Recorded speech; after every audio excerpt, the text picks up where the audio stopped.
అంతేకాదు ఒకవేళ తప్పుడు ఫిర్యాదులని రుజువు అయితే శిక్షలు కూడా, దానికి కూడా శిక్షలు ఉన్నాయి ఇందులో. మొత్తంలో వీళ్ళు ఈ తప్పుడు ఫిర్యాదులు రుజువైతే శిక్షలు ఉంటాయనే పాయింట్ పక్కన పెట్టి మిగతా అన్నిటి మీద ఇప్పుడు అగ్రకులాలు రోడ్డు మీదకి వచ్చి పోరాడుతున్నాయి కదా.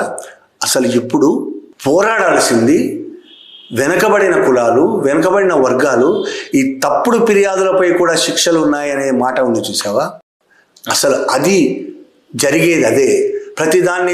ఎందుకంటే అగ్రకులాలు వెళ్తున్న యూనివర్సిటీలు ఇప్పుడు, అగ్రకులాలు నడుపుతున్న కాలేజీలు ఇప్పుడు వాళ్ళదే బలం, శిక్షా వ్యవస్థ మొత్తం వాళ్ళది. రేపు ఏ కేసును కూడా రుజువు కాలేదని కొట్టేసే అవకాశాలు చాలా ఎక్కువ.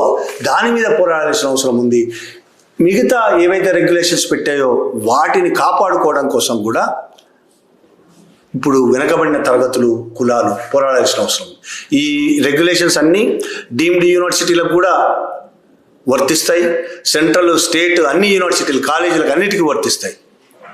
ఇవన్నీ ఎందుకు జరుగుతున్నాయి? దాదాపు ఈ 5 ఏళ్లలో విద్యార్థుల మీద వివక్ష పేరుతో జరుగుతున్న అత్యాచారాలు, దౌర్జన్యాలు ఈ 5 ఏళ్లలో గతంలో కంటే 118% పెరిగాయి. అంటే డబల్ కంటే ఎక్కువైపోయాయి. 100% కంటే ఎక్కువయ్యాయి. రోజు రోజుకు పెరుగుతున్నాయి.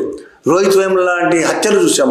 అనేక మంది అమ్మాయిలు స్కాలర్స్, రీసెర్చ్ స్కాలర్స్, ప్రొఫెసర్ల పెడుతున్న ఇబ్బందుల్ని, వివక్షని తట్టుకోలేక చనిపోయిన వాళ్ళు ఉన్నారు. ఇవన్నీ నేపథ్యంలో ఈ రూల్స్ వచ్చాయి. ఈ రూల్స్ వచ్చిన తర్వాత ఒక్కసారిగా అగ్రకులాలు మొత్తం దేశవ్యాప్తంగా, ముఖ్యంగా నార్త్ ఇండియాలో అగ్రకులాలు మొత్తం రోడ్డు మీదకి వచ్చాయి. నిన్నటి